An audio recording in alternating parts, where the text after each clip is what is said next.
जय श्री राम.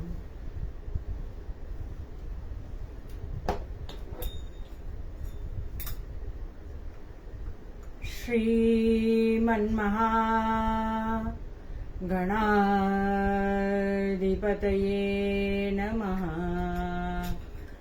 वंदन श्रीदेवा गणेशा.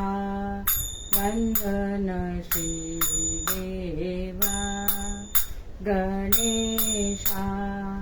विघ्नहरेशा परमपरेशा. विघ्नहरेशा परमपरेशा.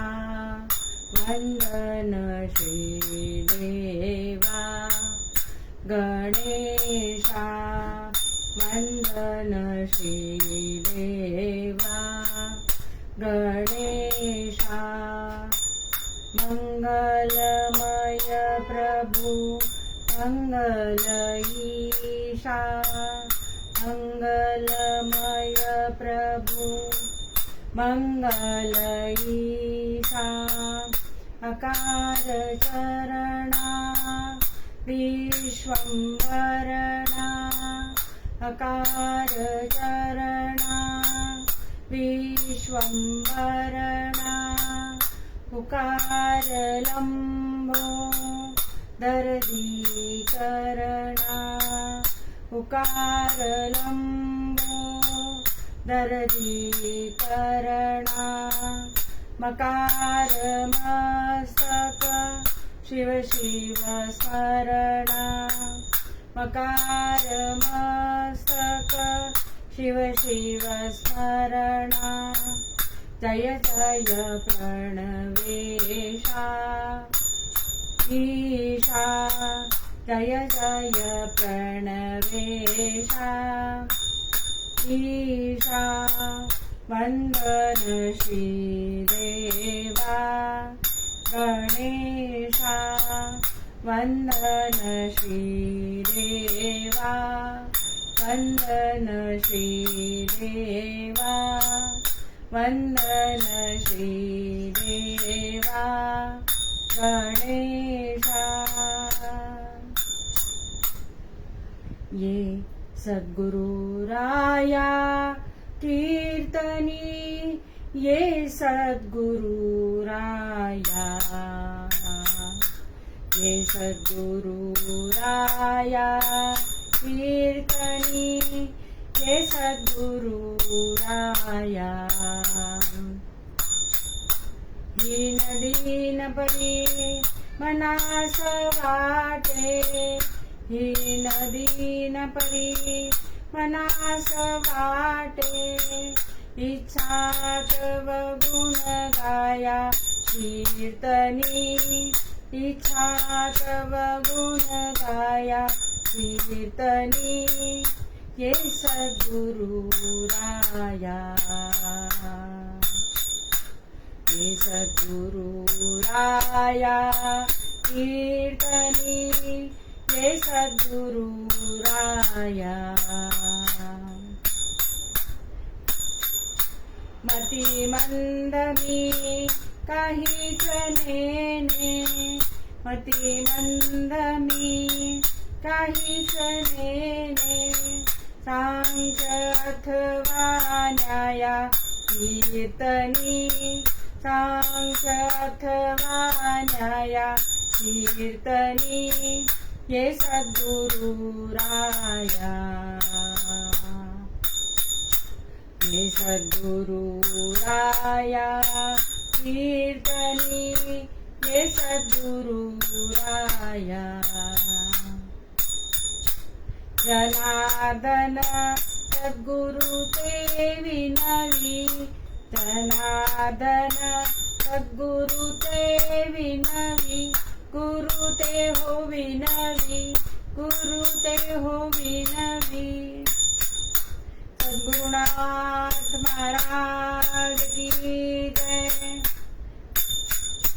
जनार्दन सद्गुरु ते विनवी. निरंजनी चाराया कीर्तनी निरंजनी चाराया कीर्तनी ये सद्गुरु राया ये सद्गुरु राया कीर्तनी ये सद्गुरु राया ये सद्गुरु राया ये सद्गुरु राया बाळकृष्ण चरणी लक्ष लागो रे बाळकृष्ण चरणी लक्ष लागो रे कीर्तन रंगी रंगात देह पाहो रे कीर्तन रंगी रंगात देह पाहो रे बाळकृष्ण चरणी लक्ष लागो रे बाळकृष्ण चरणी लक्ष लागो रे स्वरूपी मन हे लाविता सौख्य आम्हा हो स्वरूपी मन हे लाविता सौख्य आम्हा हो काम क्रोधाधिक जाती निज धामा रे काम क्रोधाधिक जाती निज धामा रे बाळकृष्ण चरणी लक्ष लागो रे बाळकृष्ण चरणी लक्ष लागो रे सारा सार वधविता सद्गुरु राया हो सारा सार वधविता सद्गुरु राया हो मंगलधाम जीवन नरहरि पायो रे मंगलधाम जीवन नरहरि पायो रे बाळकृष्ण चरणी लक्ष लागो रे बाळकृष्ण चरणी लक्ष लागो रे सद्रूपचिन्मय नारायण रूप ध्याऊ हो सद्रूपचिन्मय नारायण रूप ध्याऊ हो तन्मय होऊनी बलवंत प्रेमे गाऊ हो तन्मय होऊनी बलवंत प्रेमे गाऊ हो सद्रूपचिन्मय नारायण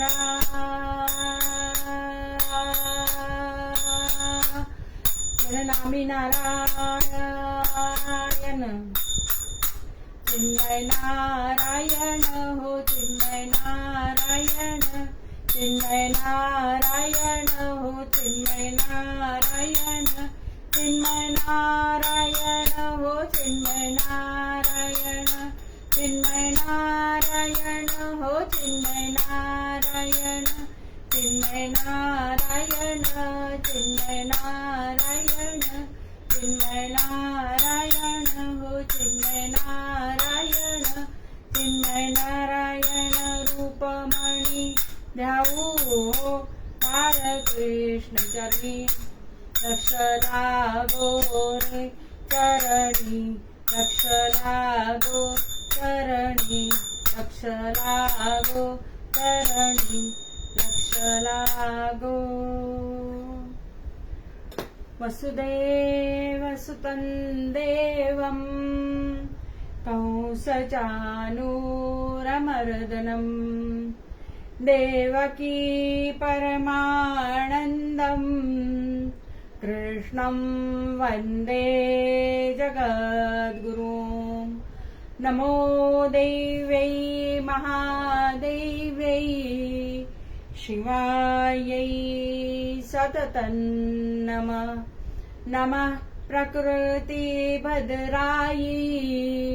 नियता प्रणता स्मताम् निजानंदरूपी जरी घे समाधी जनासी निवारी पर्याधी व्याधी शिवब्रह्म विष्णू स्वरूपात्मकाला नमस्कार सद्गुरु बाळकृष्ण प्रभूला चेत्तारं संशयकुलं वेत्तारं ज्ञानसाधनं भित्तारं हृदयं ग्रन्थिं नारदं प्रणमाम्यहम् वृन्दावनासी बहुशान्तकाया चाफा फुलला बहुवेडिनिष्ठा समाधीवरी वर्षत आहे गुरुला नमस्कार माझा समर्थ वेणा पदाला जय जय रघुवीर समर्थ पांडुरंग हरी हरी पांडुरंग हरी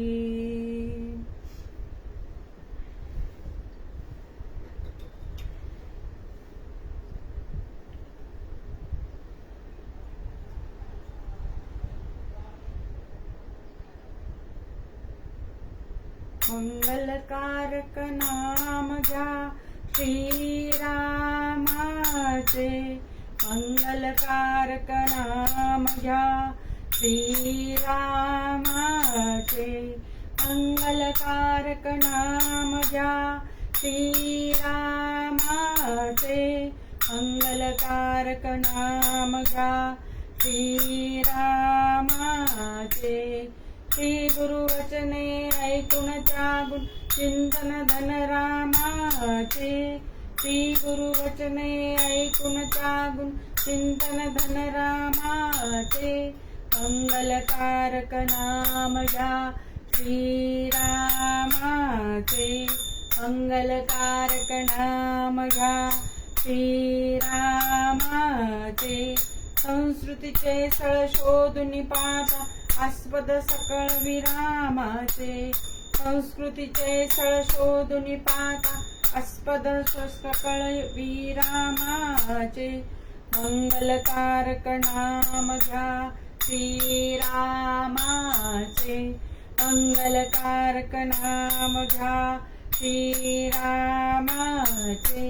तांब जपे काशी कैलाशी नवरी तनु श्यामाचे तांब जपे काशी कैलाशी नवनीरद तनु श्यामाचे मंगलकारक नाम घ्या श्रीरामाचे मंगलकारक नाम घ्या श्रीरामाचे रामरहित रसनेंद्रिय देवी उपनः सुखत रामाचे रामरहित रसनेंद्रिय देवी उपनः सुखत रामाचे मंगलकारक नाम घ्या श्रीरामाचे मंगलकारक नाम घ्या श्रीरामाचे सर्वारंभी शुभकारक जय सर्वारंभी जय शुभकारक परमामृत परिणामाचे सर्वारंभी शुभदायक जय परमामृत श्रीराम परमामृत परिणामाचे मंगलकारक नाम घ्या श्रीरामाचे मंगलकारक नाम घ्या श्रीरामाचे मंगलकारक नाम घ्या श्रीरामाचे गोपाल कृष्ण भगवान की जय गोपाल कृष्ण भगवान की जय आर्य सनातन वैदिक हिंदू धर्म की जय भारत माता की जय गो माता की जय परमहंस सद्गुरु श्री बाळकृष्ण महाराज की जय मंगल मूर्ती मोरया आनंदी वाचा उदयोस्तु अजूवै की जय सद्गुरु लक्ष्मीकांत महाराज की जय परम पूज्य श्री सोनू महाराज की जय जय जय रघुवीर समर्थ अवधूत चिंतन श्री गुरुदेव दत्त। आता सध्या श्रीरामांचे नवरात्र चालू आहे, म्हणून रामाचाच अभंग घ्यावा असं ठरवलं आणि हा रामांचा अभंग घेतलेला आहे. आजच्या कीर्तन सेवेची ही कौस्तुभ महाराजांनी संधी दिल्याबद्दल त्यांना प्रणामही करते आणि कीर्तन सेवा सुरू करण्याआधी त्यांना त्यांचे आशीर्वाद पण मागते. आजच्या पूर्वरंगासाठी घेतलेला अभंग हा अमृतरायांचा आहे. त्यांच्या काव्यातून हरिभक्तीचा अमृत वर्षाव होतो.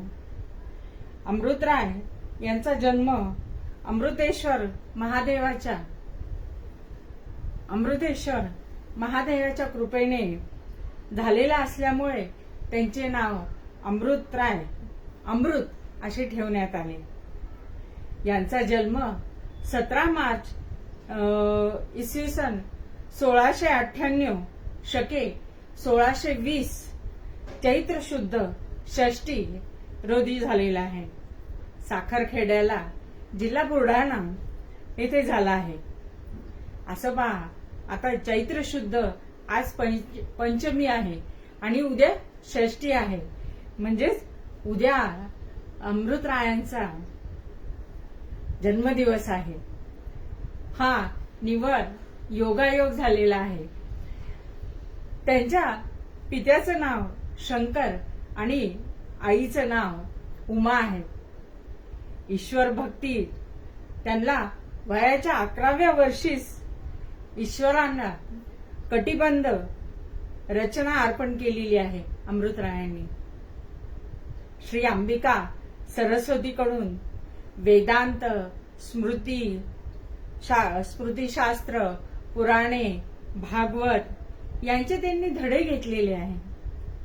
आणि संभाजीनगर म्हणजे आता सध्या जिथून मी कीर्तन करते आहे हे संभाजीनगर बरं का, इथले विठ्ठलराज यांची कन्या म्हणजे रमा यांच्याशी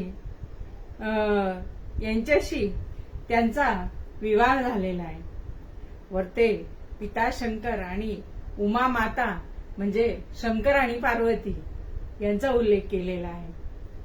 विठ्ठलराज आणि रमाबाई ह्या त्यांच्या आई वडील आहेत आणि यांचं एकच विशेष आहे की यांना एकाच दिवशी आणि एकाच वेळी समाधी देण्यात आलेली आहे. गुरु मध्वनाथ मुनी मराठी, हिंदी, फारसी, उर्दू, संस्कृत आदी भाषांवर त्यांना प्रभुत्व मिळालेलं होतं. महाराजांनी चैत्र शुद्ध षष्टी इसवी सन 1753 शके 1775 ला पैठण येथे गोदावरी तीरी चक्रतीर्थावर जलसमाधी घेतलेली आहे. त्याला अमृत षष्टी किंवा कपिला षष्टी असे म्हणतात. असे हे पैठणचे भूषण असलेले अमृतराय यांचा अभंग घेतलेला आहे. अमृतराय म्हणतात की त्यांनी अभंगामध्ये श्रीरामाचं वर्णन केलेलं आहे. ते म्हणतात की मंगलकारक नाम घ्या श्रीरामाचे, श्री गुरु वचन ऐकून त्यागून चिंतन धन रामाचे, संस्कृतीचे स्थळ शोधून पाहता आस्पद सकळ विरामाचे, सांब जपे काशी कैलासी नवनी रदतनु श्यामाचे, रामरहित रसनेंद्रिय जेवी उपनः सुखतळ चामाचे, सर्वारंभी जे शुभकारक परमामृत परिणामाचे. असे अमृतराय म्हणतात की मंगलकारक नाम घ्या. कोणाचं? श्रीरामांचं. मंगल म्हणजे काय हो? तर शास्त्राकार म्हणतात की समाप्ती प्रतिबंधक दुरित नाशोद्देशकम प्रवृत्तीम विषयत्वम मंगलत्वम. कार्याच्या समाप्तीस प्रतिबंध करणारे जे दुरित आहे त्यांच्या नाशाचा जो विषय आहे त्याला मंगल असे म्हणतात. आणि त्यात त्यांनी 3 मंगल कारक सांगितलेले आहेत. 3 मंगल कारक म्हणजे कोणते बरं? तर एक वंदनात्मक मंगल, म्हणजे आपण येता जाता वरिष्ठांना किंवा हाय हॅलो न म्हणता नमस्कार करणे, राम राम करणे, जय कृष्ण म्हणणे किंवा राधा राधा असं जरी म्हणणे तर याला वंदनात्मक नमन म्हणतात, वंदनात्मक मंगल म्हणतात. दुसरं आहे आशीर्वादात्मक मंगल. हे कधी असतं बरं? तर आपल्या घरी जेव्हा पुण्यवाचन वगैरे होतं किंवा कल्याणकारी किंवा काही आपण अनुष्ठानात्मक जेव्हा आपल्या घरी कार्यक्रम करतो, जेव्हा ते पुण्यवाचन करतात ना, ते आशीर्वादात्मक मंगल, म्हणजे त्याला आशीर्वाद घेणे. तो कसा? तर मंगलकारक घेणे अशा प्रकारे. आणि तिसरं म्हणजे वस्तुनिर्देशात्मक मंगल. यामध्ये कोणत्याही देवतेचं किंवा कोणाचंही नाव न घेता डायरेक्ट ओम नमो जी आद्या वेद प्रतिपाद्या जय जय स्वसंवेद्या आत्मरूपा देवा तूची गणेशू सकल मती प्रकाशू म्हणे निवृत्ती दासू अवधारी जोजी. अशा प्रकारे हे 3 जे आहे हे मंगलात्मक नमन, मंगलात्मक आहे. तर मग कसा आहे हो राम? तर मंगलकारक आहे तो, सर्वांना कल्याणकारी करणारा आहे. म्हणूनच आपल्याला अमृतराय म्हणतात ते की मंगलकारक नाम घ्या श्रीरामाचे, मंगलकारक नाम घ्या श्रीरामाचे. कसे आहे राम? तर राम कसा आहे हा कोणाकोणाला कळला नाही? वेदा नाही कळला, वेदा नाही कळला, अंत पार ज्याचा सावळा राम अयोध्येचा, सावळा राम अयोध्येचा. वेदांनाही नाही कळलेला कोण आहे हा? तर असा हा श्रीराम आहे. राम वेण्णा स्वामींचा पण राम कसा आहे हो? त्यांना कसा दिसलेला आहे तो राम वेण्णा स्वामींना? तर बंध विमोचन राम माझा, बंध विमोचन राम, बंध विमोचन राम माझा, बंध विमोचन राम. सकलही ऋषी मुनी भजती जयासी, सकलही ऋषी मुनी भजती जयासी, एकची तो सुखधा माझा, बंध विमोचन राम, बंध विमोचन राम माझा, बंध विमोचन राम. सद्गुरु कृपया ओळखिला जो, सद्गुरु कृपया ओळखिला जो, कौसल्येचा बाळ माझा, बंध विमोचन राम, बंध विमोचन राम माझा, बंध विमोचन राम, बंध विमोचन राम, बंध विमोचन राम. वेण्णा स्वामी काय सांगतात ते की कसा आहे हो माझा राम? तर तो बंधनातून मुक्त करणार आहे. कोणचं बंधन? तर जन्म मृत्यूंच्या ज्या फेऱ्यातून हे बंधन आहे की सारखं वासनेपायी परत जन्माला येणे, परत जन्म भोगून मृत्यूस जाणे, मृत्यूच्या वेळी परत वासना निर्माण होणे आणि परत जन्माला येणे, अशा या बंधनातून मुक्त करणारा राम म्हणजे बंध विमोचन राम, असं वेण्णा स्वामी आपल्या अभंगामध्ये सांगतात. राम कसा आहे हो, तर रामापेक्षाही रामाचं नाम हे श्रेष्ठ आहे. आतापर्यंत आपल्याला माहितीच आहे की रामा करता राम कसे नाम श्रेष्ठ कसं आहे बरं, तर अशोक परांजपे आहे हे आपल्या गीतामध्ये सांगतात. ते कोणतं गीत हो, तर आधी जे रेडिओवर लागायचं बघा, आधी सुरुवातीला सकाळी जेव्हा रेडिओ ऑन केला तेव्हा लागायचं ते, नाम आहे आदि अंती नाम सर्वसार, नाम आहे आदि अंती नाम सर्वसार, आहे बूड त्याला नौका जीवनी आधार, आहे बूड त्याला नौका जीवनी आधार, नाम तरिले पतित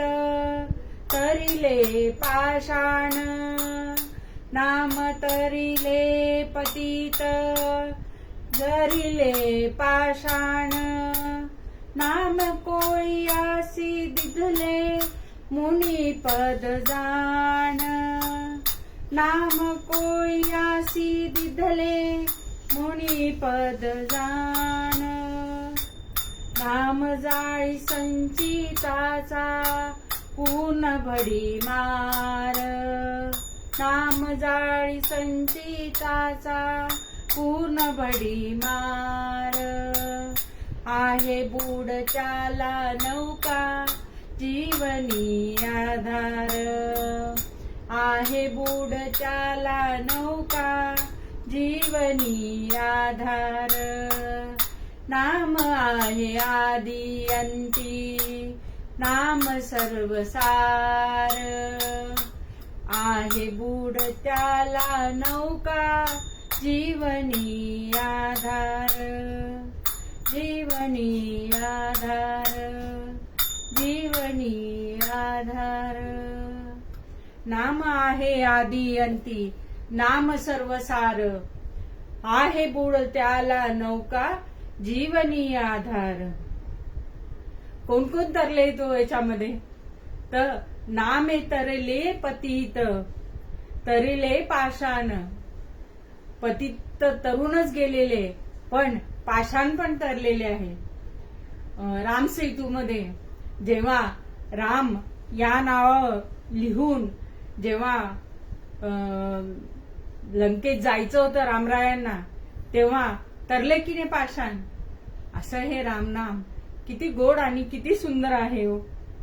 तसं नाम काय करतं, कोळी यासी दिदले मुनी पद जाण, कोळी म्हणजे वाल्या कोळीनी जेव्हा पण नाम कसं घेतलं, उपराटे या नामा पोटी जेव्हा वाल्या कोळीनी उपराट जरी नाम घेतलं तरी त्याला काय मिळालेलं आहे, मुनीपद मिळालेलं आहे. ते असं मिळालेलं आहे का की उठ सूट पळ आणि बसून परत नाम घे, तर तसं नाही बरं का.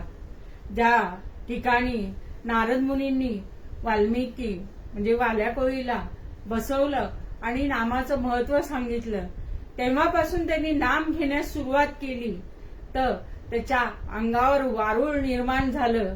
एवढी त्यांनी तपश्चर्या केलेली. म्हणून कोळी यासी दिदले मुनी पद जाण, नाम जाळी संचिताचा पूर्ण भडी मार, आहे बुड त्या संचित म्हणजे आपलं मागचं संचित बरं का, की जे आपल्याला कळत नाही पण वाईट वेळ आले की तेव्हा मात्र आठवतं. पण नाम जर आपण घेत राहिलो तर त्या नामाच्या मुळे काय होते, तर आपलं संचिताचं जे पाप आहे ते जळून आपल्याला त्या नामाचा पुण्यसंचय आपल्याला मिळतो बरं का. ब्रह्मचैतन्य महाराज म्हणतात की तुम्ही नामस्मरण जर करत राहिले तर तिथे मी स्वतः हजर असतो. म्हणून नामस्मरण करा.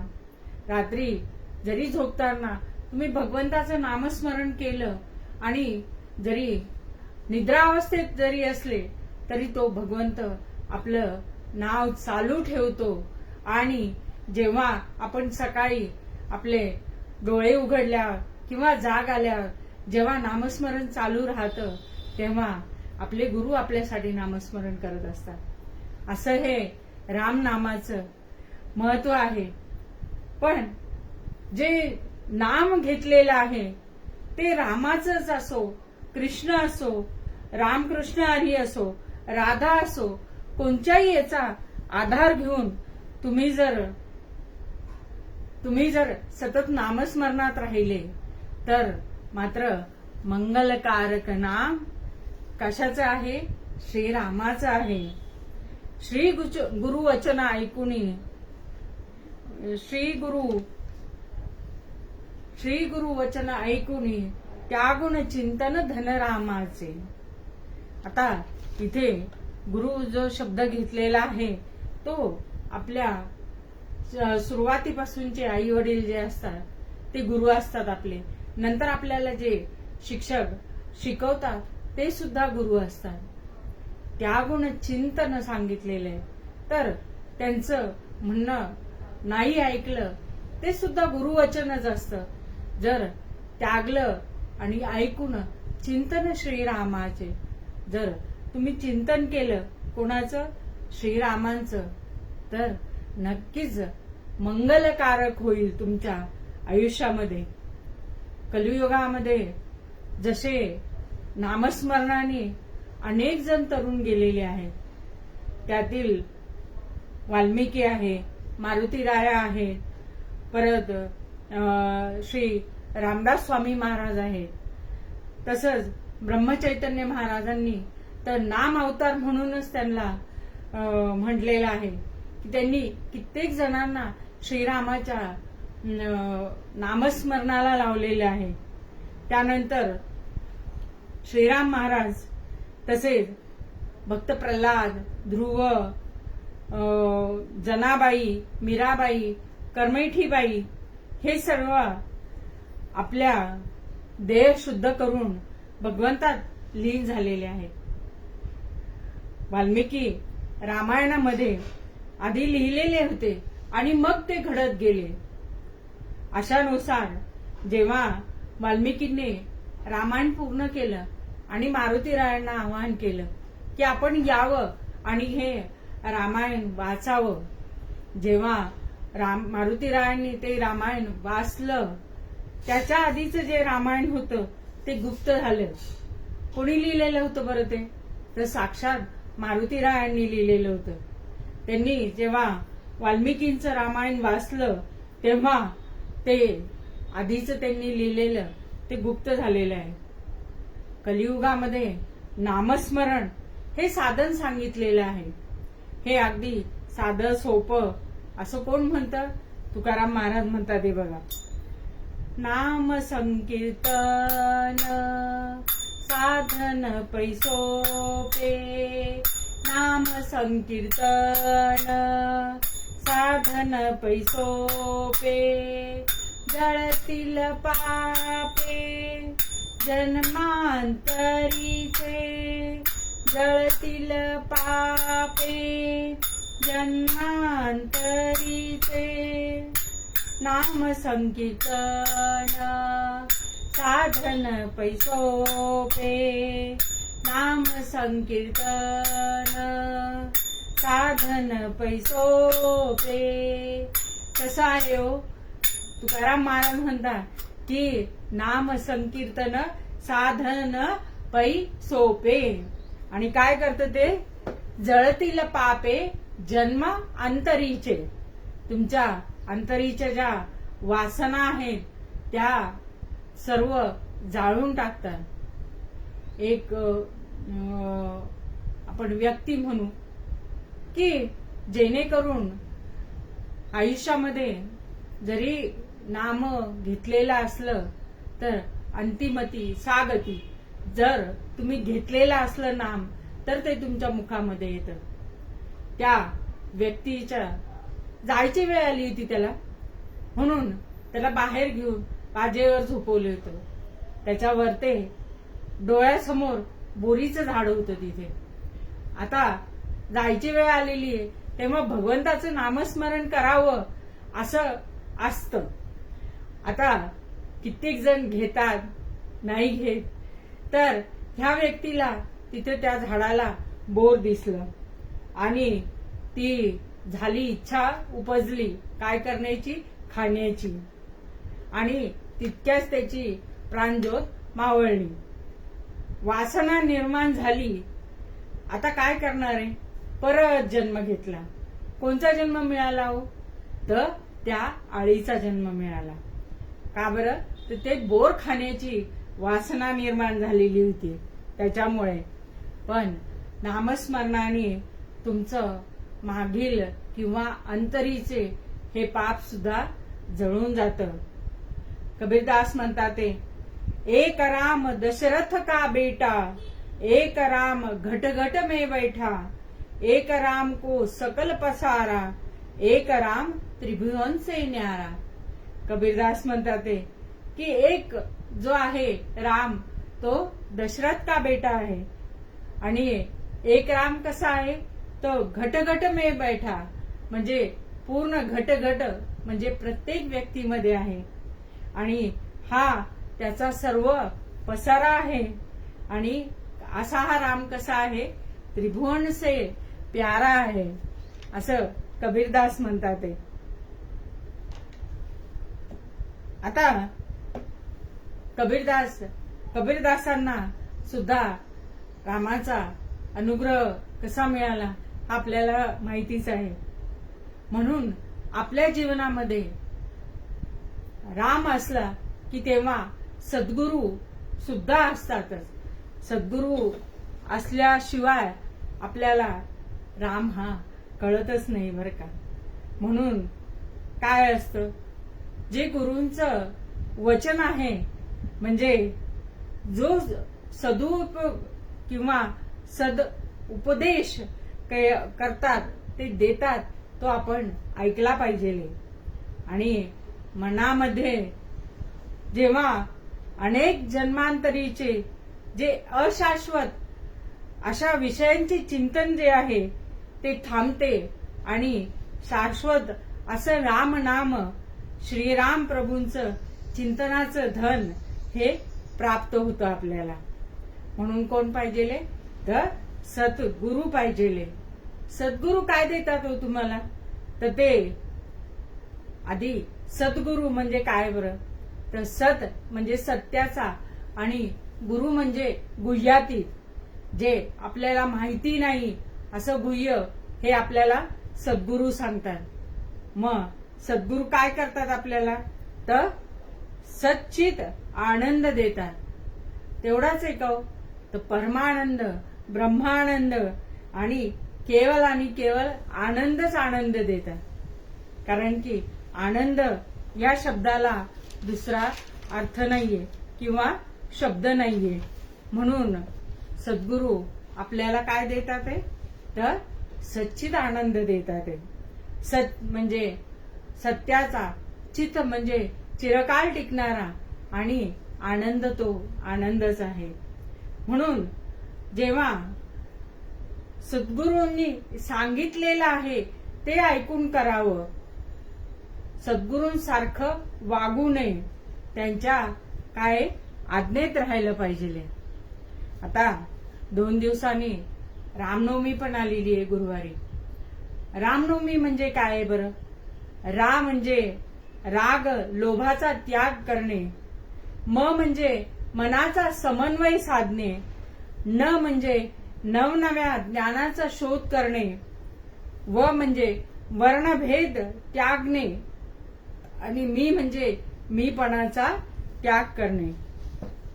तसंच अमृतराय म्हणतात की संस्कृतीचे स्थळ शोधिता शोधुनी पाहता आस्पद सकळ विरामाचे. म्हणजे संस्कृतीचे स्थळ म्हणजे शुद्ध कर्माने उत्तम मार्गाने शोधून पाहिले जे असतात. आस्मद म्हणजे मार्ग आणि कसा सकळ आरामाचा जो आहे स्थळ म्हणजे मोक्षाचा जो मार्ग आहे तो विरामदायक आहे बरं. असा हा असावा असं अमृतराय सांगतात. मग गुरूंचं जे आहे ते आपण ऐकावं आणि आस्पद विरामाचे जे आहे पद हे मिळवावं. एकदा एक साधू होता. तो एका दुकानात गेला. पूर्वीच्या काळी जे आहे त्या किराण्याच्या दुकानामध्ये प्रत्येक डब्यावर लिहिलेलं असायचं की शेंगदाणे, साखर, गूळ, गहू, तांदूळ असं सगळं लिहिलेलं असायचं. त्या साधूने त्या दुकानदाराला विचारलं की या शेवटच्या याच्यामध्ये काय आहे बरं, शेवटच्या डब्यामध्ये काय आहे. तर त्यांनी सांगितलं की नाही तो डब्बा रिकामा आहे म्हणून सांगितलं. तर तो साधूंनी सांगितलं की त्यात गोपाळकृष्ण आहे, गोपाळकृष्ण आहे असं सांगितलं. असं का बरं सांगितलं बरं. तर आपल्या मनामध्ये किंवा जे हे डब्बे भरलेले आहेत ना ते आपलं मन आहे समजायचं की यामध्ये सगळं काय भरलेले काम, क्रोध, मोद, मोह, मत्सर, मद हे सर्व भरलेलं आहे.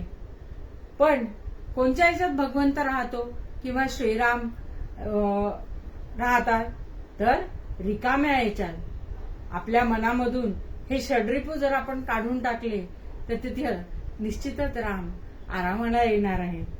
म्हणून रिकाम जे आहे त्यामध्ये गोपाळकृष्ण किंवा श्रीराम असं आपलं मनामध्ये ये करावं म्हणजे त्याचं चिंतन आपल्याला सतत चालू राहतं.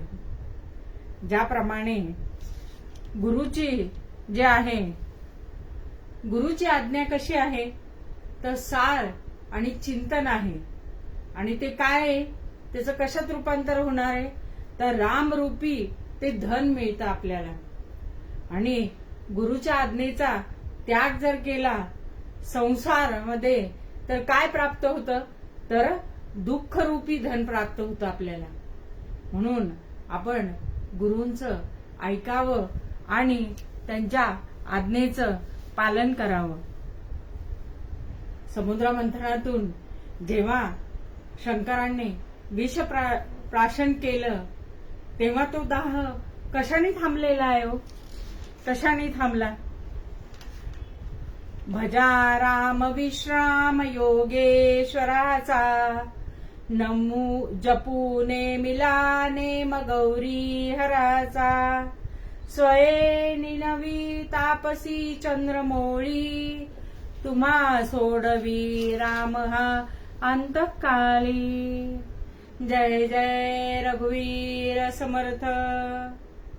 कसा आहे हा सांब जपे काशी कैलाशी, सांब जपे काशी कैलाशी नवनीरद तनु श्यामाचे. जेव्हा समुद्र मंथनातून जेव्हा विष निघालं तेव्हा कुणी प्राशन केलं ते साक्षात शंकराने केलेले प्राशन. आणि मग जो त्या विषाचा दाह होऊ लागलेला आहे मग गंगा आणलेली आहे मस्तकावर, त्याच्यानंतर चंद्र आणलेला आहे शांत होण्यासाठी, गळामध्ये सर्पांच्या माळा घातलेल्या आहेत तरी उपयोग झालेला नाहीये. इतक्या थंड वस्तू शंकरांच्या गळ्यामध्ये डोक्यावर दिलेल्या आहेत पण शांत झालेला नाही दाह. तर तो कशाने झालेला आहे तर राम नामाने झालेला आहे. श्रीराम जय राम जय जय राम, श्रीराम जय राम जय जय राम. एकदा पार्वती शंकरांना विचारते की आपण सतत कोणाचं नामस्मरण करता बरं, आणि असं काही सांगा की जेणेकरून विष्णू सहस्रनाम जे आहे तर एवढे 1000 नावं सगळ्यांना येतीलच, पाठ होईलच असे नाहीये, तर त्याच्यावर काहीतरी उपाय सांगा. तेव्हा शंकर म्हणतात की मी माझा आराध्य म्हणजे श्रीराम यांच्या नामाचा जप करतो आहे. भगिनींनो, जेव्हा आपण शंकराच्या मंदिरात जातो ना, तेव्हा तिथे त्यांच्या नावाचा जप करण्याच्या ऐवजी श्रीरामांच्या नावाचा जप करायचा. कारण की शंकराचं आराध्य जे आहे हे श्रीराम आहेत. तर श्रीरामांचं जर नाव घेतलं तर शंकर नेहमी प्रसन्न राहतील आपल्यावर, असं कथाकार सांगतात. तेच मी तुम्हाला सांगितलं की जेव्हा आपण कृष्णाच्या मंदिरात गेलो तेव्हा राधेचं नाव जपायचं, राधा राधा राधा. म्हणून कृष्णाला राधा हे नाव प्रिय आहे आणि त्या नामस्मरणाने आपल्याला कृष्ण नक्कीच प्रसन्न होतील. त्याच्यामुळे शंकरांना च्या मंदिरात आपण गेल्यावर रामनामाचा जप करायचा. मग पार्वतीला नंतर सांगितलं शंकरांनी की एवढं विष्णू सहस्रनाम जर नाही म्हणता आलं तरी कोणचा म्हणायचा? राम रामेति रमेति रमे रामे मनोरमे सहस्रनाम तत्तुल्यम रामनामावराणने. असा ह्याचा जर आपण म्हणलं तर काय होतं, विष्णू सहस्रनाम म्हणण्याचं जे फल आहे ते ह्या दोन्ही श्लोकामध्ये आहे. हे म्हणायचं म्हणजे याचं फळ तुम्हाला मिळतं. ते तसंच आद्य कवी वाल्मिकींनी रामायणाची निर्मिती केली. त्याच्यामध्ये 100 कोटी श्लोक आहेत.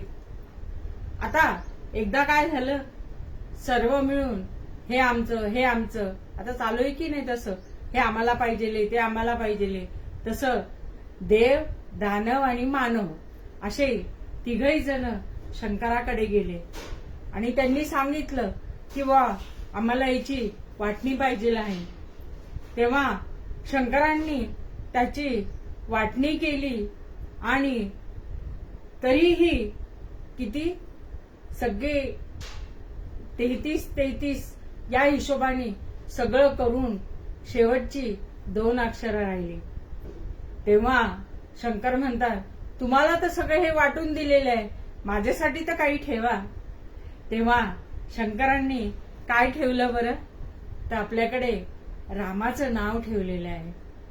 राम, श्रीराम, श्रीराम असं नाव घेतलं. आपल्याकडे आपल्या आराध्याचं नाव ठेवलेलं आहे. आपण जेव्हा 2दा राम राम म्हणतो ना, तेव्हा किती राम म्हणतो आपण? 108 वेळा होतं बरं का. सांगते ना तुम्हाला, थांबा सांगते. र हा वर्णमालेतील 27वा शब्द येतो आणि आ हा दुसरा आहे, दुसरा म्हणजे अ आ असं, आणि म हा 25वा शब्द आहे, अ आ इ ई यामधला. म्हणून एकूण 27, 25 आणि 2 असं मिळून किती झाले, तर 54 झाले. राम राम असं 2दा म्हणलं, 54 अधिक 54 म्हणजे किती होतात बरं? 108. बघा बरं कितीदा हे होतं. मग 54 झाल्यावर 108. राम राम जाता जाता येता येता म्हणलं तुम्ही राम राम, तर किती 108 होईल की जमा तुमच्याकडे? बघा, विचार करा की आपण जेव्हा फोन अटेंड करतो किंवा येता जाता हे म्हणण्याकरता राम राम म्हणलेले काय बिघडतो? तेवढंच आपल्या तोंडातून रामाचं नाम निघतं. अशा या राम नामाला अजून काय साध्य होतं बरं आपल्याला? तर आपण जर राम नाम घेत असताना लक्ष जर नामावर जर स्थिर झालेलं असलं आपलं, तर मन, तर काय होतं, लक्ष अधिक मन म्हणजे कोण, तर लक्ष्मण. नामस्मरण करता करता मन उन्मन होते म्हणजे कोण होतं बरं, तर हनुमान होतं. मन जेव्हा उन्मन झाल्यावर काय होतं, तर हनुमान होतं. असंच जर मन सतत नामस्मरणामुळे तृप्त होत राहिलं आणि त्यातील विकार जर नाहीसे झाले, हनुमान झालेलं मन कसं आहे, तर भक्तीमध्ये जर रत झालं तर ते काय होतं, तर भरत होतं, भरत रूपी होतं. आणि तसंच असेच जर मन सतत नामस्मरणामुळे तृप्त होत राहिलं आणि त्यातील विकार जर नाहीसे झाले, तर शत्रूचं हे मन कसं होतं, शत्रूचं मन हनन होतं म्हणजे तो कोण होतं, शत्रुघ्न होतो. आणि अशा नामस्मरणामध्ये मन शांत आणि शीतल जर झाल्यावर कोण होतं, तर सीता, सीता होते. असे हे नामस्मरणाचे आहे. हे तुम्ही कोणत्या ह्याच्यात बसू शकता बघा. मन शांत करायचं, उन्मत्त करायचं, सतत नामस्मरण घ्यायचं, त्यांनी शीतलता मिळवायची. किती रामाचं हे आहे. त्याच्या प्रत्येक नामामध्ये आपल्याला काही ना काही गुण मिळतो. म्हणून गुण जर घ्यायचे असतील तर ते श्रीरामांचे घ्यावे असं सांगितलेलं आहे. मग कितीदा रामाची येते बरं.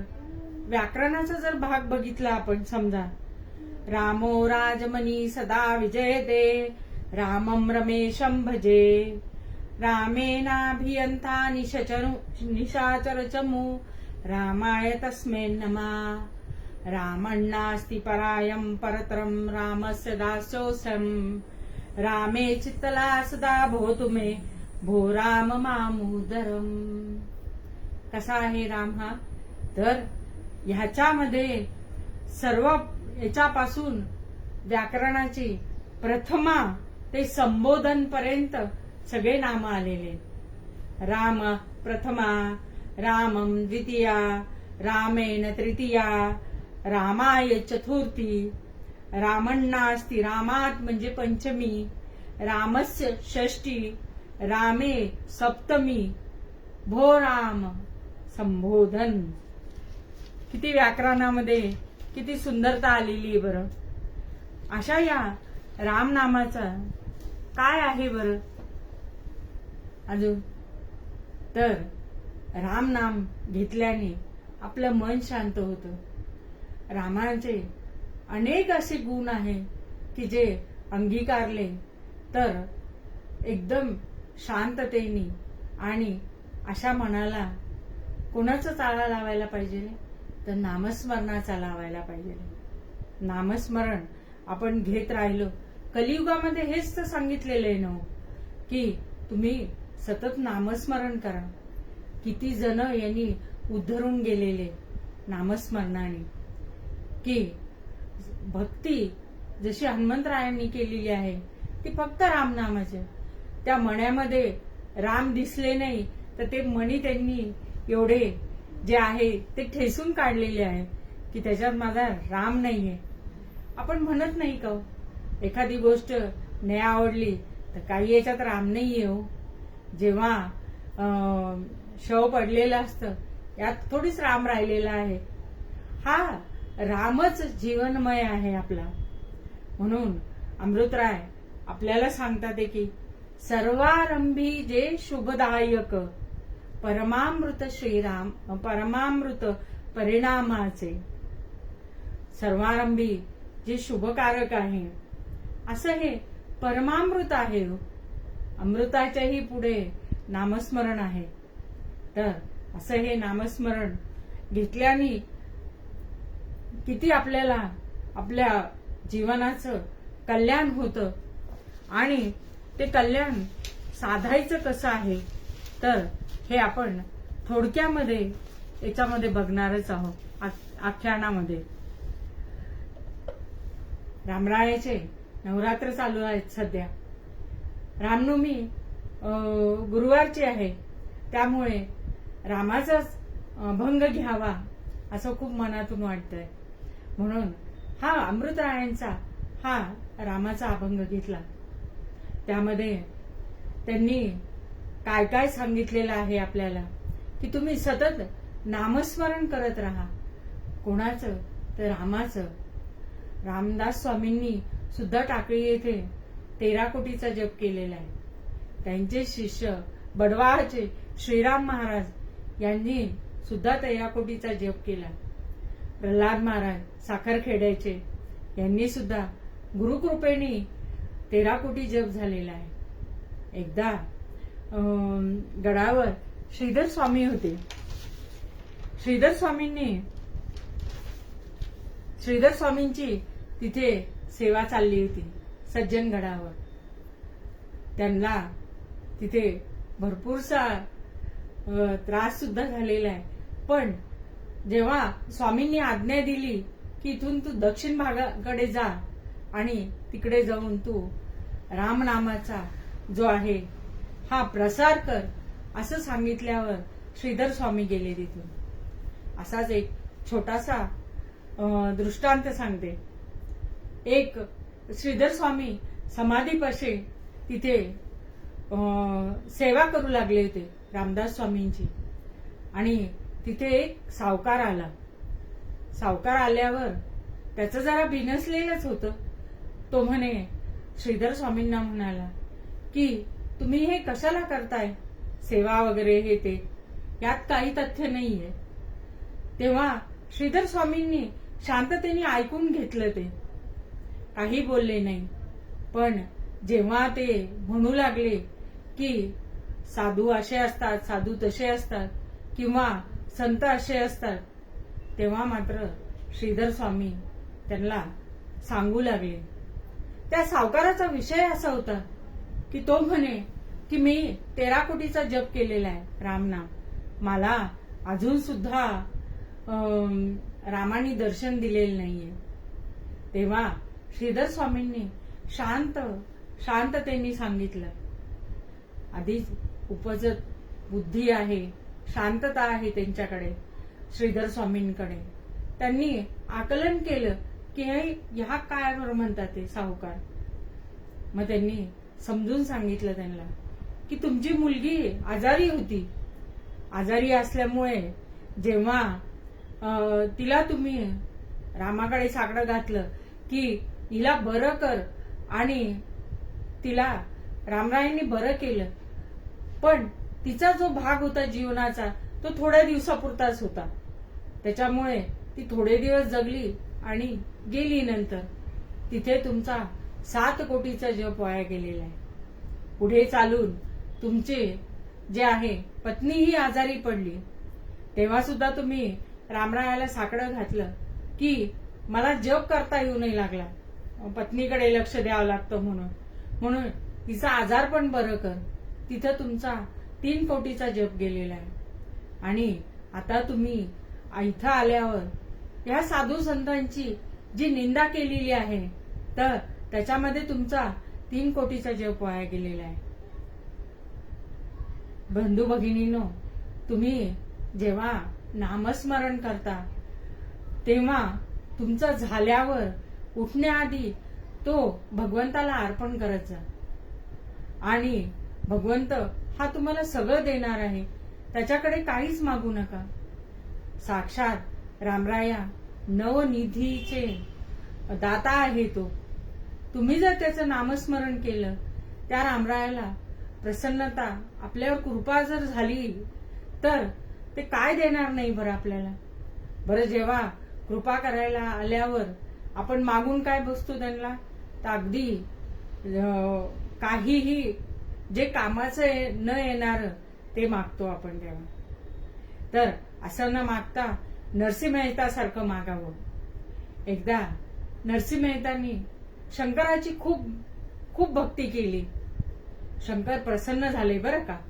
शंकर प्रसन्न झाल्यावर तेव्हा नरसिंह मेहताला विचारतात ते की तू मला काहीतरी माग, वर माग.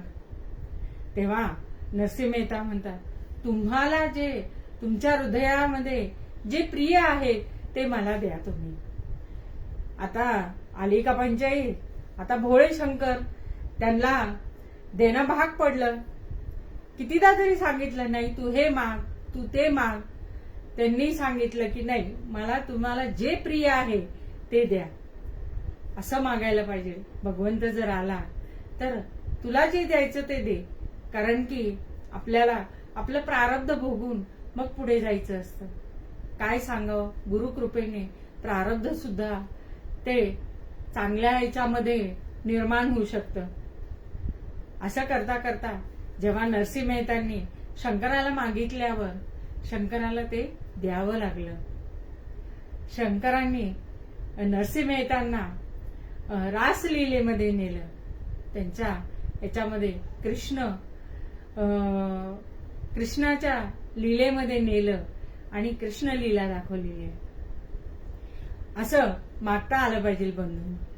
आता आपण आख्यानामध्ये थोडक्यात बघूया की रामरायाची कृपा झाल्यावर काय काय मिळतं आणि काय काय नाही. तत्पूर्वी अमृतराय आपल्याला मूळ अभंगात सांगतात की मंगलकारक नाम घ्या श्रीरामाचे, मंगलकारक नाम घ्या श्रीरामाचे. श्री गुरु वचने ऐकून त्यागून चिंतन धन रामाचे. संस्कृतीचे स्थळ शोधिता पाहता आस्पद सकळ विरामाचे.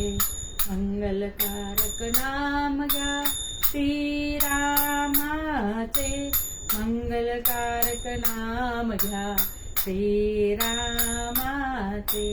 संस्कृतीचे सांब जपे काशी कैलाशी नवनीरत तनुश्यामाचे. रामरहित रसनेंद्रिय देवी उपनः सुखतळ चामाचे. मंगलकारक नाम घ्या श्रीरामाचे, मंगलकारक नाम घ्या श्रीरामाचे. सर्वारंभी शुभदायक परमामृत परिणामाचे. सर्वारंभी जे शुभदायक परमामृत परिणामाचे. मंगलकारक नाम घ्या श्रीरामाचे, मंगलकारक नाम घ्या श्रीरामाचे.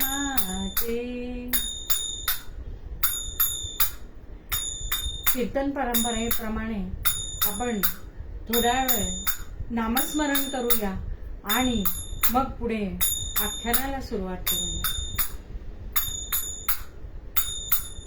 ऑनलाईनने जे बंधू भगिनी आहेत त्यांनी सुद्धा नामस्मरण करावं.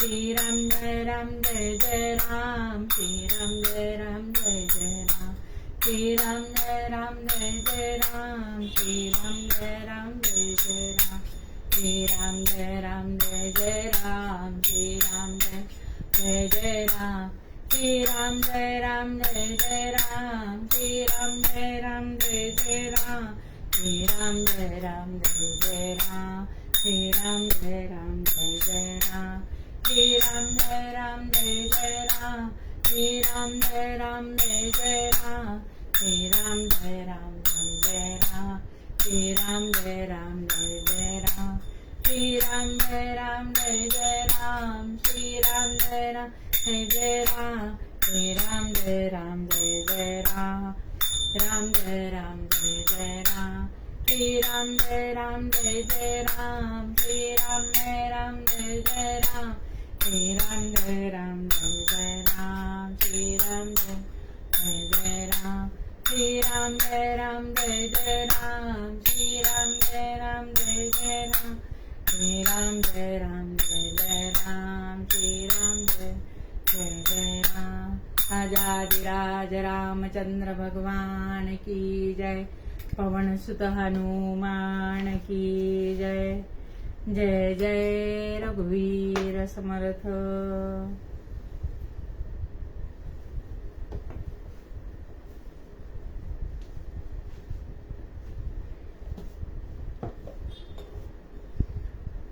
कैलास राणा शिवचंद्र मोळी, फणींद्र माथा मुकुटी जळाळी, कारुण्य सिंधू भवदुःख हारी, तुझ वीर शंभो मज कोण तारी. श्रोते हो, आज सोमवार आहे आणि योगायोगाने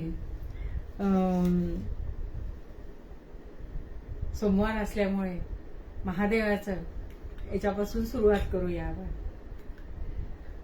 कानी बिगबाळी सुंदर, गळा रुद्राक्ष माळ सुवर्णसर, रत्न खचित अंगठ्या शोभवी कर, शेंडी रुळते मानेवर, खांद्यावरी भरजरी काश्मीरी शाल, केशर गंध चर्चिरा भाळ, पीतांबर भरजरी करी सळसळ, पळी पंचपात्री ही करी. गोविंदबाई खाजगीवाले हे यांचं वर्णन आहे. भाळी गंध कानी बिगबाळी सुंदर, गळा रुद्राक्ष सुवर्णसर, रत्न खचित अंगठ्या शोभवी कर, शेंडी रुळते मानेवर. आणि खांद्यावर त्यांच्या भरजरी काश्मीरी शाल आहे, केशर गंध चर्चिला भाळ आहे, आणि पितांबर कसं आहे तर सळसळ करतोय, आणि हातामध्ये काय तर पळी पंचपात्री ही करी, म्हणजे हातात घेतलेलं पंचपात्र आहे, पळी आहे. गाभाऱ्यातून येता नंदी जवळी बघुनी बाळ, कळवळले हृदय तदा पाहुनी, त्यांचे पदोपदी हाल. गाभाऱ्यातून येताना घाईघाई आले ते, महादेवाचं दर्शन घेतलं आणि नंदीपाशी येऊ लागले. नंदीपाशी आल्यावर गाभाऱ्यामध्ये नंदीजवळ एक बाळ होता. कसा बाळ होता बरं तो, तर कळवळले हृदय तदा पाहुनी परोपरी हाल. त्या बाळाचे हाल बघून त्या गोविंद खाजगीवाल्यांचे हृदय कसे होऊन गेले, तर कळवळलं ते हृदय. का बरं, तर लंगोटी कटीसी लावली, बंडी होती फाटलेली, बालमूर्ती दमलेली, मलूल निजली पुष्पावरी. त्या नंदीच्या तिथे फुलं वाहिलेली होती आणि लंगोटी कटीस लावलेली होती, म्हणजे लंगोटी घातलेली, बंडी होती ती फाटलेली होती. अशी ही बालमूर्ती त्या मलूल पुष्पावर झोपलेली होती. पाठीवरती हात नंदीच्या, मानेवरती मान, बाळ बघुनी शांत झोपला, हरपले हो भान. त्या नंदीच्या पाठीवर हात ठेवला आणि मानेवरती मान ठेवून तो बाळ शांतपणे झोपला. आणि हे काय, कोणाचं हरपलेलं होतं भान, तर गोविंद खाजगीवाल्यांचं. त्यांचं मन त्याला बघून हरपून गेलं. हाक मारुनी तयासी, म्हणती बाळ कोठोनी आलासी, कोठे जाणार कोठे अससी, सांग आम्हा त्वरेने. त्याला हाक मारली, उठवलं आणि त्या बाळाला उठवून विचारू लागले, तू कुठून आलायस आणि तुला कुठे जायचंय, सांग बरं मला त्वरेने. तेव्हा तो जो होता दमलेला बाळ तो डचकून उठला. मी मोठा होणार, मी मोठा होणार, मी मोठा होण्यासाठीच आलो, म्हणून पुनियासी नारायण वदला, हे ऐकून शब्द अंतरीचे घाला. तो डचकून उठला पण तेवढ्या याच्यातच म्हणाला, मी मोठ्या होण्यासाठी आलो. कुठे? पुण्याला बरं का, पुण्याला आलेला आहे. तेव्हा कोण? नारायण काय म्हणलाय? नाम नारायण मला बोलतात, नाम नारायण मला बोलतात. आई आहे पाडळीत गरिबीत, आई आहे गरिबीत पाडळीत. वडील देवाच्या घरी राहतात, म्हणून आईच्या मनी फार खंती, म्हणून आईच्या मनी असे फार खेद. असा तो नारायण सांगू लागला की नाम नारायण मला बोलतात. माझं नाव नारायण आहे बरं का, आणि माझी आई कुठे राहती? गरिबीत आहे, पण पाडळीला राहते. वडील देवाच्या घरी गेलेले आहेत, म्हणून माझ्या आईच्या मनामध्ये फार खेद निर्माण झालेला आहे. असं म्हणून त्याने सांगू लागला तो नारायण. जाणार कुठे वदला, जाऊ कुठे घाबरल्या मनी फार. संकल्प हाच माझा मोठे व्हावे शिकुनी सरदार. तो सांगू लागला माझं इथं कोणी नाहीये, त्याच्यामुळे मी कुठे जाणार आहे, म्हणून माझं मन खूप घाबरलेलं आहे आणि मोठं तर व्हायचंय, पण कोण? सरदार व्हायचंय, असं तो सांगू लागला. आणि कसा आला तो? तर सातारा जिल्ह्यातलं खेडे आहे हे पाडळी, हा तिथून आलेला आहे तो. सोडोनी आईला कुठून आला? सोडून पाडळीहून आलेला आहे. ती आई खूप म्हणजे दुःखी होती. तिला एकच तेवढा मुलगा होता, म्हणून तिला वाटलं की देवकीला जसं श्रीकृष्ण सोडून गेला, जसा माय कौशल्याला रामचंद्र जसा सोडून गेला, तसाच हा मला सोडून चालला आहे. तिथून 69 मैल तेव्हाच असा हा नारायण कसा आला हो? तर चालत आलेला आहे. तेव्हाच्या काळी तिथे काही 4 व्हीलर 2 व्हीलर काही नव्हत्या बरं का, किंवा बैलगाडी सुद्धा नाही, टांगा सुद्धा नाही. त्याच्यात सुद्धा बसायला पैसे लागायचे. तेव्हा तो आईला सांगू लागला की मी जातो बरं का, जातो इथून, सरदार होण्यासाठी जातो. तेव्हाची परिस्थिती इतकी बिकट आणि हे होती की 2 घास सुद्धा खायला नव्हते आणि पैशाचा तर प्रश्नच नव्हता. मग आईने विचारलं तू जाणार कसा बरं? तेव्हा तिथून एक गाडी म्हणजे बैलगाडी ही 70 मैलावर पुण्याला जात असे. आता तेव्हा त्याला द्यायला सुद्धा नारायणाजवळ पैसे नव्हते. तो त्या गाडीवाल्याला विचारायला गेला की मला यायचंय, पण माझ्याकडे पैसे नाहीये. तेव्हा त्या गाडीवाल्याने सांगितलं तू मागे मागे पळत ये, तुला मी तिथपर्यंत नेऊन सोडेल, पण गाडीत काही बसू देणार नाही. असं म्हणून त्यांनी सांगितलं आईला की मी जातो बरं का याच्याबरोबर. तेव्हा आईने काय दिले त्याच्याबरोबर?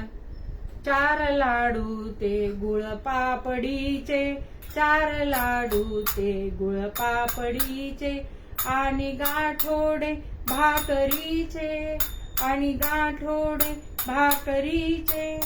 फाटली ती अंगात एक बार बंडी, फाटलेली अंगात एक बार बंडी.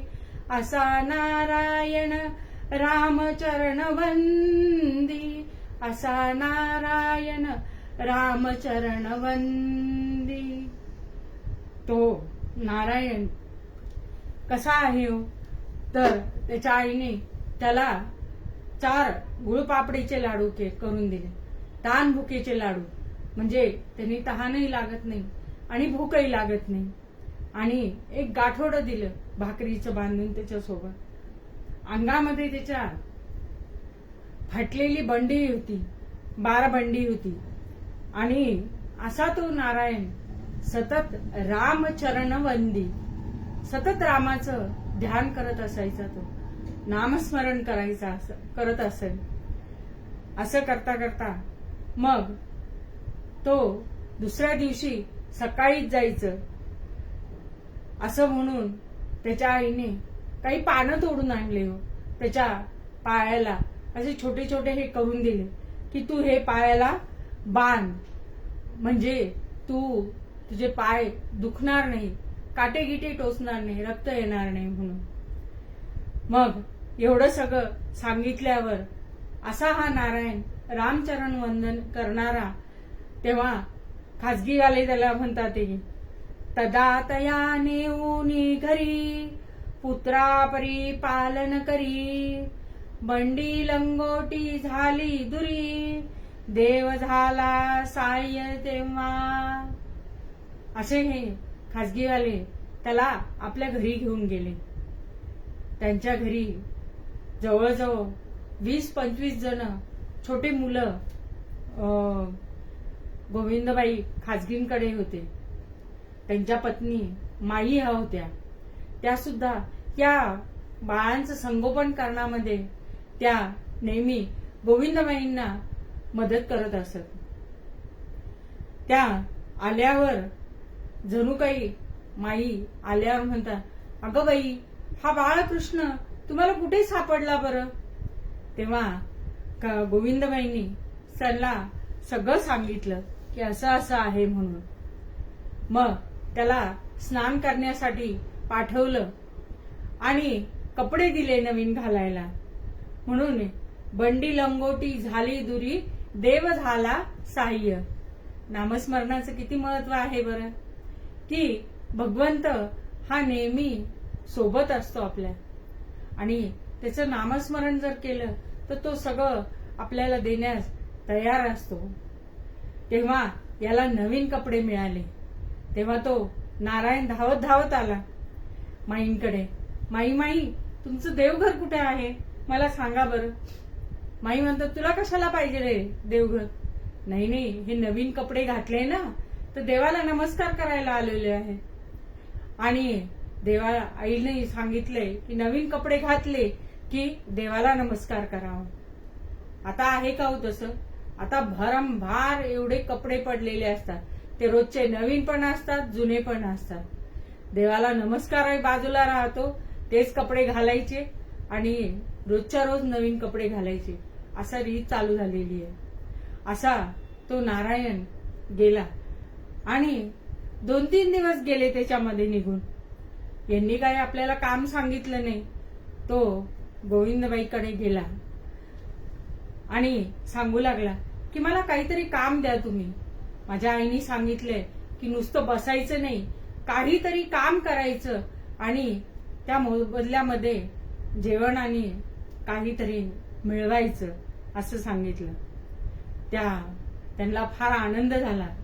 त्यांनी सांगितलं, तया नेमिले एक काम, पूजावया सर्वोत्तम, तुळशी अनाव्या उत्तम, बागे माझी जाऊनी. तू एक काम कर, आता सगळं कामाला आहेच आहे, तर तू मला पूजेसाठी सर्वोत्तम फुलं आणि तुळशी आणून दे.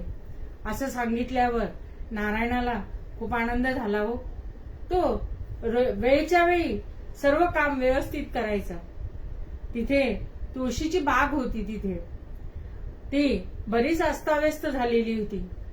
तिथे माळीकांकांशी बोलला तो की हे व्यवस्थित लावलं गेलं पाहिजे, आणि तिथली व्यवस्था लावली त्यांनी पूर्ण बागेची, तुळशीची वगैरे. आणि रोजच्या रोज नियमित वेळच्या वेळी तो तुळशी आणून द्यायचा, फुलं आणून द्यायचा. दिवस न चुकता कधीही मूर्ती पाहुणी बोलती राव, मोठा हुशार बालक जगती काढीला आपले नाव. असं करता करता जेव्हा तो रोजच्या रोज हे काम करायचा. आणि एक दिवस नंतर दसरा आला. आईला खूपच म्हणजे वाईट वाटायला लागलं की मुलगा आपल्या जवळ पण नाहीये. दसऱ्यास पाडळीला आई रामास विनविते. दसरा आला आई बसली देवापशी शांत. परमेश्वरा सांभाळी बाळ मम रामा रे दिन रात. ती रामाला विनंती करू लागली की माझ्या बाळाला तू दिवस रात्र सांभाळ म्हणून. रघुराज बोल बोला आहे नाऱ्या खुशाल. हृदयीचा एक लाल कोठेही नांदोरे. पाठी राखा तू त्याची आई मी नावाची. माऊली प्रभू तुची वंदितसे पावले. ती रामाला वेळोवेळी विनंती करू लागली की खरी आई तर तूच आहे द्यायची. मी नावाची आई आहे तर तू त्याचा सांभाळ करी अशी सांगू लागली ती. आणि त्यातच दसरा आला हसरा मोठा उत्साहाने पुणे भरे. दसरा आला हसरा मोठा उत्साहाने पुणे भरे. दारावरती हलू लागले नाच नाचणे हार तुरे. दारावरती हलू लागले नाच नाचणे हार तुरे. ज्याला त्याला वाटे घ्यावी तलवारीची मूठ करी. ज्याला त्याला वाटे करी हाती घ्यावी तलवारीची मूठ करी. भाले वरचे घासून पुसले कित्येकांनी घरोघरी. दिल्लीवरती अटकेवरती घोड्याचा उडवू टापा. निजाम अथवा म्हैसूरावर वेगाने घेऊ झेपा. लाडे लाडे घोडे धुतले केला होता थाट नवा. उल्हासाचा आनंदात अंतकाली सूर्य नवा. अंतकाली सूर्य नवा. जेव्हा दसरा होता त्या दिवशी सगळं नवनवीन पूर्ण हे केलं. कुणी भाले घासले आपले ते घासून स्वच्छ करून त्याची पूजा करतात. दिल्लीवर असं वाटू लागलं की घोडांच्या उडव टापा असं सांगितले की ते घोडे धुवून काढले. त्यांचा थाट नवीन केला. त्यांच्यावर अंगावरती फुले हारे वगैरे करून असा हा दसऱ्याचा दिवस मोठा साजरा करणं चालला होता. तिकडे आई सुद्धा विनंती करू लागली होती नारायणासाठी. जाता तुळशीसाठी मार्गे पाहुणी सर्व आनंद. मी मोठा होणारच जीवाने घेतला तया छंद. मी आता मोठा होणारच असे त्यांनी नारायणाने ठरवलेलंच होतं. त्या दिवशी सर्वजण दसऱ्याचा थाट असल्यामुळे सर्वांना भोजनाला चांदीची ताटं होती टाकलेली. आता सर्वांनी चला चला चला म्हणल्यावर सगळे मुलं भराभर आले आणि पात्रावर बसले. तिथे सगळेजण बसल्यावर तिथे हा एक नारायणच राहिला. मग त्याला काय केलं? त्याला एक पत्रावळ वाढली. पंगत भरली एकच उरली पत्रावळ पळसाची. चांदीचे ते ताट मला का नाही शंकासाच. आता नारायणाला वाटलं की मलाच का बरं चांदीचं ताट दिलं नाही. म्हणून नारायणाला जरा राग आला. नारायण जसा उभा राहिला तसा त्या बाई तूप वाढायला आल्या आणि त्याला विचारलं, का रे खाली बैस ना तू, तुला भूक नाहीये का? तेव्हा नारायण म्हणतो की मला ताट का बरं नाही दिलं? कशाचं? चांदीचं. तर मला पत्रावळ का बरं दिली? कालच मी मोजली होती एवढी एवढी आहेत चांदीची ताटे आणि माझ्यापर्यंतच नाही आली. चांदीचे ते ताट पाहिजे हो मला, नाही तर नाही येणार जेवायला. बाई बोले जरी तू न ये रे जेवायला, काय माझे येथे घास खोळंबला. जन्म गरीबा घरी छत्रपती मानवरी, बैस पानावरी भात हा वाढीला, भात हा वाढीला. नारायण काही बसला नाही, त्याला चांदीचं ताट मिळालं नाही म्हणून. आणि त्या बाई त्याला सांगू लागल्या की तू बैसच ताटावर, हा भात वाढलेला आहे. तो रागारागाने तिथून निघून गेला. कुठे गेला बरं तो? तर रामेश्वराच्या मंदिरात जाऊन बसला, जिथे गोविंदबाईची आधी गोविंद खाजगीवाल्यांची जिथं भेट झाली, गोविंदराव खाजगीवाल्यांची जिथं भेट झाली, तिथे हा जाऊन बसला. आता काय मिठाचे पाणी झोंबोनी गेलाच शब्द, चित्तास कडलेले तेल असे, ओतिले कोणी भासले त्यास. त्याला वाटलं की आपल्याला चांदीचं ताटच नाही वाढलेले. तर निघून गेला तो तिथून.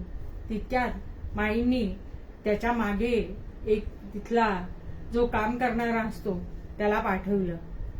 पंत घरी आल्यावर त्यांनी कपडे वगैरे काढून हुजऱ्याजवळ दिले आणि सगळेजण जेवले का असं विचारलं. असं विचारल्यावर माईंनी सांगितलं की नाही, नारायण काही जेवलेला नाहीये. जेव्हा विचारलं तर सारे घडलेले माईंनी त्यांना सांगितले आणि पाहिले त्या डिवचूनी नाग आहे, दूध घेणारा सर्प नव्हे मात्र नोहे. मला आनंद झाला की बाळ आहे हा मम हिरा, धन्य धन्य माया राम. म्हणजे हा हिरा आहे बरं का, हा काही म्हणजे हे नाहीये असं त्या माई सांगू लागल्या. तेवढ्यात गोविंदराव सांगून गेले की तुम्ही ताट वाढा, चांदीचं ताट वाढा, मी त्याला घेऊन येतो. तिथं गेल्यावर नारायणाला विचारलं, का रे का बरं नारायण जेवला नाही तो? तर मला ना चांदीचं ताट वाढलं नाही, चांदी पत्राळीवर बसायचं सांगितलं.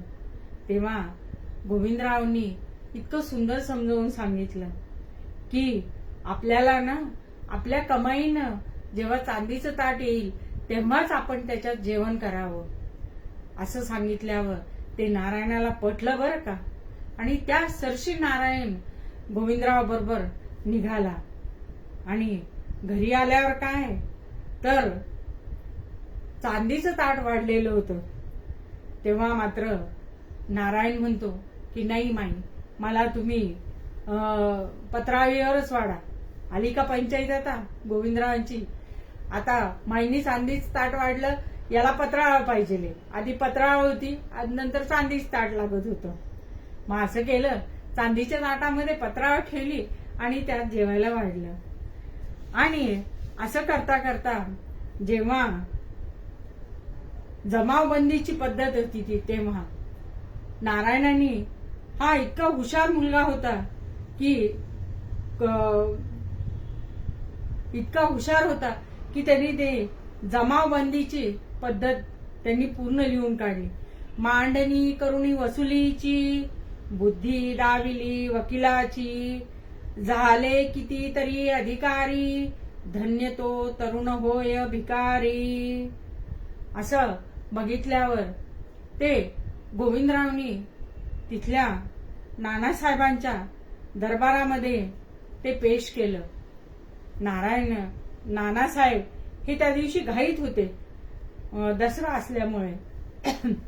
पण त्यांनी ते रात्री सगळी वाचलं तर इतकी सुंदर पद्धतीने ती तयार केलेली होती जमाबंदी ची पद्धत त्यांनी सांगितली होती आणि ती लिहून काढलेली होती. हे नानासाहेबांना जेव्हा कळलं तेव्हा लगेच त्यांनी तातडीने त्याला बोलवण्यास पाठवलं, पालखी पाठवली. आता इतक्या रात्री न्यायला आलं म्हणून जरा घाबरल्यासारखं झालं की कस काय बोलवलंय बुवा. पण त्याला बोलवून तिथे काय देण्यात आलं बरं, तर श्रीमंतांनी बोलवून त्याचा काय केला, सन्मान केलेला आहे. कंठी चौकडा मोत्यांचा, अंगरखी शेला भरधरीचा, कलमदनाचा सह ताट चांदीचे, नायब सुबा त्यांना मिळे, पालखी सगळं दिलं त्यांनी. आणि तेव्हा त्यांनी माईंना येऊन सांगितलं की मला चांदीचं ताट दिलंय बर का, त्याच्यामध्ये मोहरा दिल्या, अंगरखा दिला, घोड्या दिल्या, अशा या सरदाराची पदवी दिली त्यांना.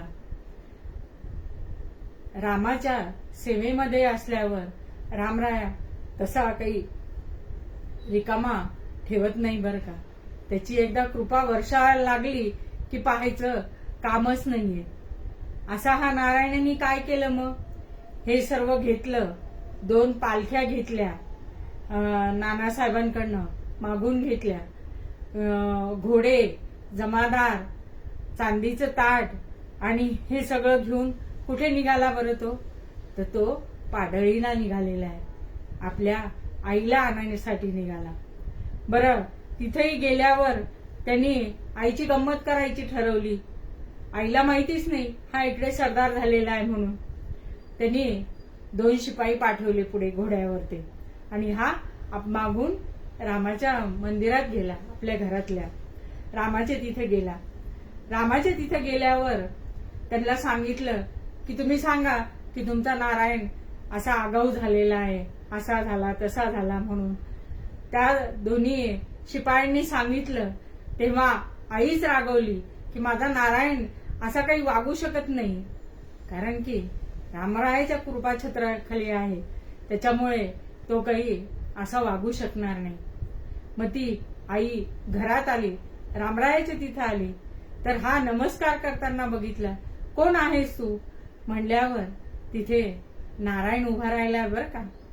नारायणाला बघितल्यावर मात्र त्याच्या आईच्या डोळ्यातून अश्रू येऊ लागले. आई म्हणती, करीते श्रीरामाची पूजा, शहाणा झाला माझा राजा, घेऊनी परतला मान, पालखी धन्य वंश माझा, बसली पालखीत ती माता, बसला घोड्यावर सुत होता, प्रभू आनंदाचा दिवस दाखवा, हो नवस हाच माझा. ती सारखा रामरायांना नवस करायची की प्रभू माझ्या मुलाला मोठा कर. तो मोठा होण्यासाठी गेलेला आहे पुण्यामध्ये. आणि ज्येष्ठ शुद्ध प्रतिपदा शके 1892 इथे रामरायाच्या मूर्ती पालखीत घालून, आईला पालखीत बसून कुठे आणलेले, पुण्याला आणलेले. पुण्याला आज जिथे तुळशीबागेमध्ये रामराया जे स्थापन झालेले, हे या नारायण यांनी आणलेले आहेत. नारो आप्पा खिरे असं त्यांचं नंतर पुढे नाव झालेलं आहे. अशा या ज्या नारायणांनी आणलेल्या राममूर्ती अजूनही आपल्यास पाहण्यास मिळतात. तिथे दर्शनास नक्की जावं.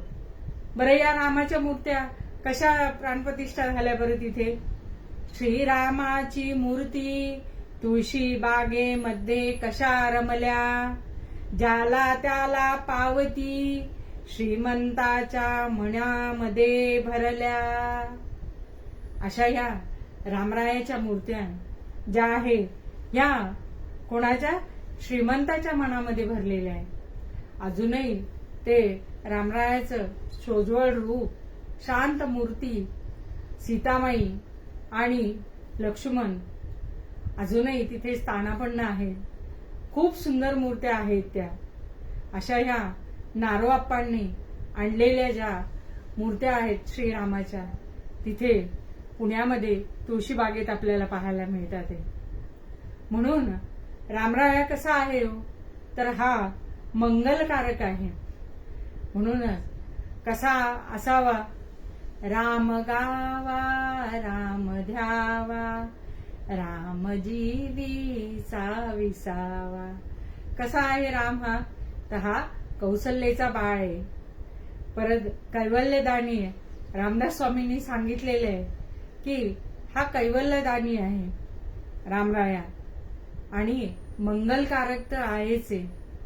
म्हणूनच अमृतरायजी आपल्याला म्हणतात की अशा जर तुम्ही या मंगलकारक नाम जर घेतलं रामाचं, तर तो कसा आहे, तर तो तुम्हाला पावणारा आहे.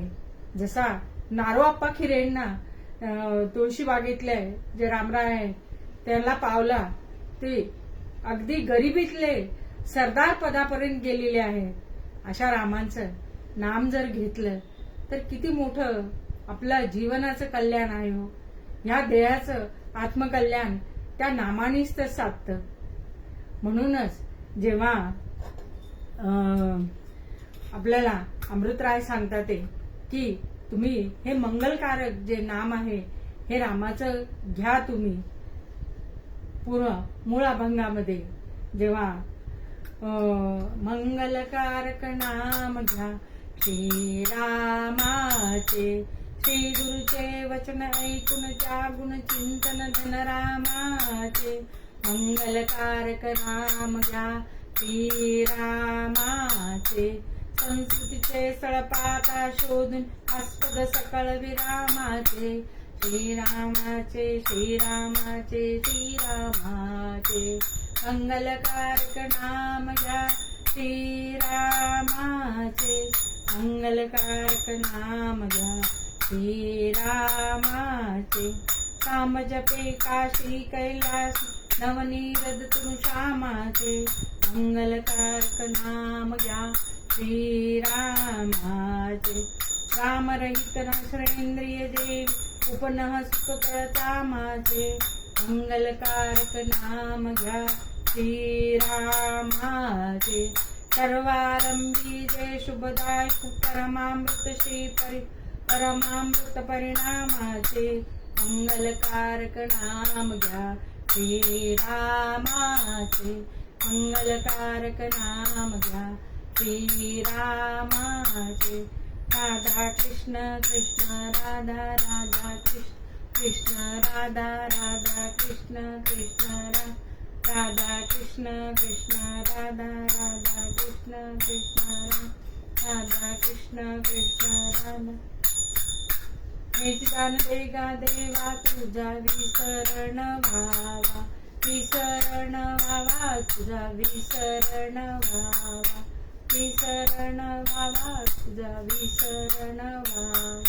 तुका म्हणे घाला पासी, तुका म्हणे हेच दान देगा देवा तुझा विसरण व्हावा, विसरण व्हावा तुझा विसरण व्हावा. आजूबाई चरणी जीवन वाहोनी, आनंदपुरी आहे सेवा करुणी. मातेचा भक्तीचा मार्ग दावणी, भवसागरी तारी जो भक्ताला दोनी. देव जय देव जय सद्गुरु लक्ष्मीकांता, आरती ओवाळीता हरली भवचिंता. जय देव जय जय संसारी त्रासून गांजून जेती, सौदर्शने मात्रे सौदर्शने मात्रे जयती. जय देव जय देव जय सद्गुरु लक्ष्मीकांता, आरती ओवाळीता हरली भवचिंता. जय देव जय देव जय देव जय देव. त्यागी जीवन सारे तुमचे गुरुराया, शरणागत भक्तीच्या मार्गी लावाया. तुमच्या रूपे आई करती या कार्या, आश्रय द्यावा सद्गुरु चरणी दासाया. जय देव जय देव जय सद्गुरु लक्ष्मीकांता, आरती उवाळीता हरली भवचिंता. जय देव जय देव. आजच्या जे चांगलं झालेले आहे हे माझ्या सद्गुरूंचं आहे, गुरूंचं आहे. त्यांच्या चरणी हे पुष्प मी अर्पण करते, श्रीरामाच्या चरणी अर्पण करते. जे चांगलं आहे हे माझ्या गुरूंचं आहे आणि जे चुकलेलं आहे ते माझं मला वापस द्यावं. कौस्तुभ महाराजांनी मला या ॲपवर जी संधी दिली त्याच्याबद्दल त्यांचे शतशः धन्यवाद. आणि जे ऑनलाईन कीर्तन ऐकतात त्यांना पण माझे धन्यवाद, त्यांना सुद्धा मी म्हणते.